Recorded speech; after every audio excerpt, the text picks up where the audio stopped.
पूरा उत्तर भारत इस वक्त हीट वेव से जूझ रहा है। ऐसे में कैसे गर्मी से बचा जाए, उसके साथ साथ इस हीट वेव के क्या दुष्परिणाम मानव शरीर पर हो सकते हैं, इसी को लेकर बातचीत करेंगे। हमारे साथ डॉक्टर महसीन वली जी हैं, आप पद्मश्री हैं, सीनियर कंसल्टेंट हैं, गंगाराम हॉस्पिटल से जुड़े हुए हैं। डॉक्टर साहब, स्वागत है आपका पंजाब केसरी धन्यवाद ग्रुप पे। धन्यवाद। जी पंजाब केसरी सबके श्रोताओं को, दर्शकों को मेरा बहुत बहुत सादर प्रणाम। जी। तो एक सवाल ये है कि जिस तरह से दिल्ली, हरियाणा, पंजाब, राजस्थान, उत्तर प्रदेश, तमाम जो राज्य हैं, हैवी हीट वेव है, टेम्परेचर 49-50 तक टच कर रहा है।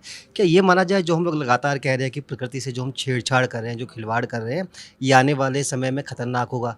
क्या वो अलार्म बज चुका है, जिस तरह से पूरा उत्तर भारत भयंकर गर्मी से झुलस रहा है? आपने बिल्कुल ठीक कहा है, मैन मेड डिज़ास्टर है, इसके ज़िम्मेदार हम ही हैं।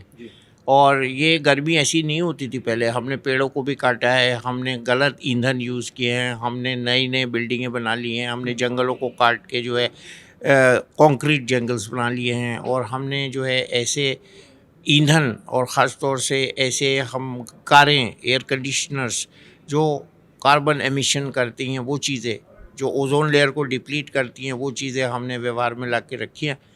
तो उससे हमारा वातावरण जो है ख़राब हो रहा है, और एंटार्क्टिका की बर्फ़ तक पिघलने लग गई है। अब आपने ठीक कहा है, बहुत बड़ी चेतावनी हो गई है, और ये तो बहुत लेट हो गया है। अब ये कहना कि अब हम नहीं संभले तो कुछ और हो जाएगा, ये तो बहुत बहुत प्रलय हो रहा है। ऐसी गर्मी सर, होती नहीं है। जी।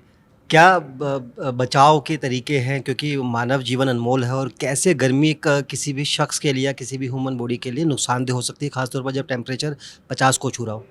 गर्मी से सबसे पहला तरीका तो यही है, लेकिन गर्मी में नहीं निकलेंगे तो काम कैसे होगा? गर्मी में हम कह देते हैं मत निकलो, लेकिन काम कैसे होगा? जो एक मज़दूर छत पे हमारी काम कर रहा है, जो मज़दूरी कर रहा है, जो सड़क पे मज़दूरी कर रहा है, खुले धूप में बगैर छाते के काम कर रहा है, वो कैसे बचे? उसको लू लगेगी, उसको डायरिया होगा, उसको उल्टी आएगी, उसको हीट स्ट्रोक होगा। उससे बचने के लिए हम सर पर सफ़ेद कपड़ा रखें, पानी पीते रहें, और जो सस्ते पेय हैं, जो हमारे घरेलू हिंदुस्तानी पेय थे, जैसे बेल का शरबत होता था, नींबू पानी होता था, सत्तू होता था, मट्ठा होता था, छाछ होती थी, और तुखुम बालंगा का शरबत होता था, और नारियल पानी होता था। ये चीज़ें, इनका प्रयोग किया जाए। घरेलू फल जो हैं, आजकल मौसम के फल होते हैं, वो खाए जाएँ। ककड़ी, खीरा, ये चीज़ें अभी भी सस्ती हैं। तरबूज, खरबूजा, जो मौसम के फल हैं, वो खाए जाए, और प्याज का इस्तेमाल किया जाए, और सादा खाना खाया जाए, कम मसाले का खाना खाया जाए, पतला रसेदार खाना खाया जाए, कम खाना खाना चाहिए, पानी ज़्यादा पीना चाहिए।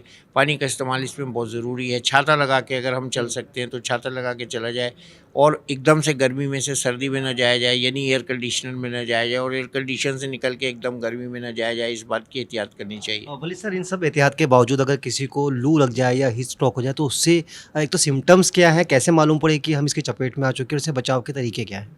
हेडेक होगा, उल्टी आएगी, थकान होगी, मसल क्रैम्प्स आएंगे, सर में दर्द होगा, मुंह सूखेगा, ज़बान सूखेगी, पेशाब आना कम हो जाएगा, खाल जो है सूखी हो जाएगी, आंखों में जलन होगी, आंखें लाल हो सकती हैं। बचाव का तरीका वही है कि हॉस्पिटल जाएं, आपको ड्रिप लगेगी। आजकल हम लोग सेलाइन की ड्रिप देते हैं, जो कि ठंडा होता है, ठंडे पानी में डाल देते हैं। अगर 104 बुखार ज़्यादा देर तक होता है, बच्चों बड़ों को बहुत सावधानी से हम ट्रीट करते हैं।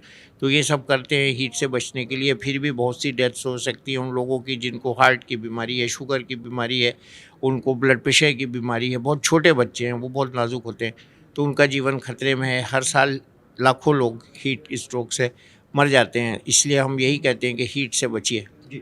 एक सर, डिहाइड्रेशन को लेकर लोग बहुत ज़्यादा अवेयर नहीं होते, जागरूक नहीं होते, घबरा जाते हैं।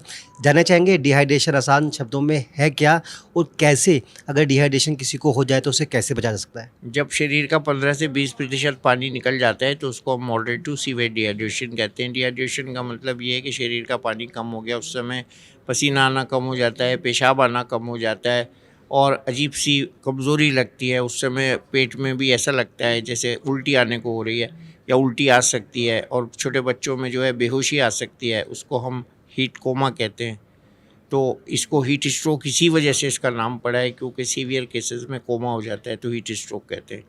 तो ऐसे में हमको वही इलाज है जो हीट से बचने का है, और हॉस्पिटल में जाते हैं तो उसका इलाज करते हैं। तो उसमें ठंडे पानी में बॉडी को डाल दिया जाता है, और सुपरवाइज्ड कंडीशन में, और ठंडा सेलाइन दिया जाता है, और पूरी बॉडी को ठंडे कपड़े से ढक देना चाहिए।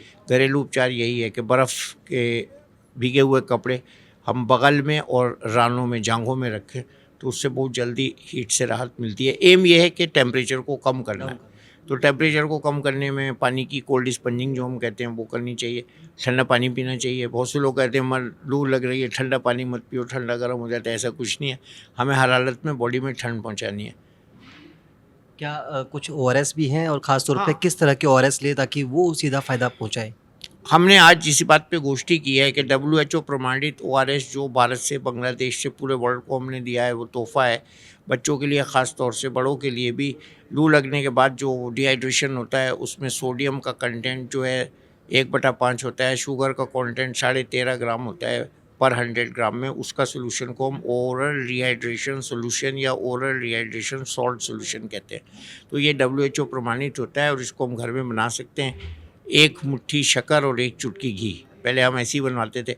अभी हम कहते हैं 5 चम्मच औसतन 5 ग्राम वाले और 1 शुगर और 1 चम्मच नमक, इसको 1 लीटर पानी में घोल लीजिए। पैकेट्स इसके अवेलेबल हैं, सरकार फ्री बांटती है, वो पैकेट्स लीजिए। प्राथमिक चिकित्सा केंद्र से लेके बड़े केमिस्ट तक ORS के पैकेट अवेलेबल हैं, सस्ते हैं। आप कॉमर्शियल ड्रिंक में मत जाइए, ORS लाइक सॉल्यूशंस में मत जाइए, आप हेल्थ ड्रिंक्स में मत जाइए। आप ORS की पुड़िया लीजिए, ला के उसको 1 लीटर पानी में घोलिए, पूरे दिन उसको पीजिए, सबको पिलाइए, अपने मेहमानों को भी पिलाइए जब तक गर्मी है। एक सर, एक एफएसएसआई से अप्रूव होता है, एक डब्ल्यूएचओ से अप्रूव होता है, कौन सा ज़्यादा फायदेमंद होता है? एक आम आदमी कैसे समझे कि उसे कौन सा यूज़ करना है?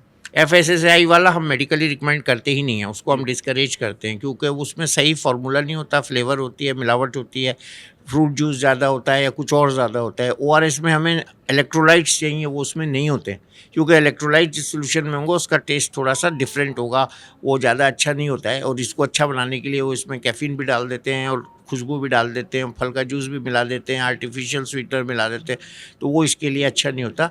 हम WHO प्रमाणित को रिकमेंड करते हैं और FSSAI जो है वो नॉर्मल कंजम्पशन के लिए तो ठीक है, बट के महंगा भी है, उसको भी आप WHO प्रमाणित से रिप्लेस करिए। मतलब लोग जब खरीदे तो देखें कि डब्ल्यूएचओ प्रमाणित हो, उसको खरीदें। एक सर आखिरी सवाल, जो हार्ट के पेशेंट हैं, जो शुगर के पेशेंट हैं, जो प्रेग्नेंट महिलाएं और ख़ास तौर पर जो छोटे बच्चे हैं, उनको गर्मी में किस तरह से बचना चाहिए? क्या उनके लिए कुछ खास इंतजाम उनको करने चाहिए या फिर ऐसा जो आप एक संदेश मैसेज देना चाहें लोगों के लिए? प्रेग्नेंट महिलाओं और बहुत छोटे बच्चों को घर में ही रहना चाहिए, धूप में नहीं निकलना चाहिए। हम आप भी बार बार दिखाते हैं कि 11 बजे से 5 बजे तक या 12 बजे से 4 बजे तक तो बिल्कुल भी नहीं निकलना चाहिए। पानी का इस्तेमाल खूब करना चाहिए, हमको डिहाइड्रेशन होने ही नहीं देना चाहिए। पानी हमको थोड़ा ज़्यादा पीना चाहिए और जब भी हमको लगे पेशाब दिन में 4-5 बार नहीं हो रहा है तो हमको पानी ले लेना चाहिए। डिहाइड्रेशन होने में और डिहाइड्रेशन के लक्षण आने में थोड़ा सा समय होता है, तो हमको डिहाइड्रेशन जब शुरू होता है वो होने ही नहीं देना चाहिए, पानी पीते रहना चाहिए। बूढ़े लोगों को, शुगर पेशेंट्स को अपनी दवाएं नियमित तौर पे लेनी चाहिए। शुगर बढ़ने से पानी ज़्यादा निकलता है, तो शुगर को कंट्रोल करना चाहिए, लो साइड में रखना चाहिए, खाना नियमित खाना चाहिए। जो लोग इंसुलिन लेते हैं उनको खाने के साथ इंसुलिन भूलना नहीं चाहिए, क्योंकि अगर वो भूल जाएंगे, खाना खा लेंगे तो उनकी शुगर बढ़ेगी, सारा पानी वो निकाल देगी शरीर का, डिहाइड्रेशन कर देगी। ब्लड प्रेशर के पेशेंट्स को अपनी दवा नियमित तौर पे लेनी चाहिए। हार्ट पेशेंट्स को भी अपनी दवा नियमित तौर पे लेनी चाहिए।